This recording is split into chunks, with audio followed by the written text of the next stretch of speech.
خواستاری حکومتی همشمول در افغانستان و رعایت حقوق‌های همه خلق‌ها در این کشور میباشد. این نکته را وزیر امور خارجه روسیه سرگئی لاوروف ضمن ملاقات با دانشجویان دانشگاه سلاویانی در دوشنبه بیان داشت. وی تاکید نمود که حکومت در افغانستان باید همشمول نه تنها از نگاه قومی بلکه از نگاه سیاسی باشد. در این باره سپوتنیک TG خبر می‌دهد. Убеждение выстраивания рабочего диалога с талибами как на данный момент безальтернативной доминирующей внутриполитической силы Афганистана отвечает интересам безопасности и экономического развития региона, а также целям межафганского национального примирения, к чему мы постоянно подталкиваем нынешние власти в Кабуле.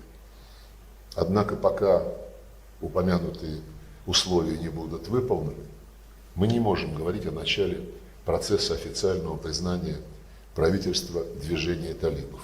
Как я уже сказал, эти обязательства включали формирование сбалансированного этнополитическом плане правительства, наращивание мер по борьбе с терроризмом, наркотрафиком, обеспечение базовых прав человека для всех населяющих Афганистан народов, включая таджиков.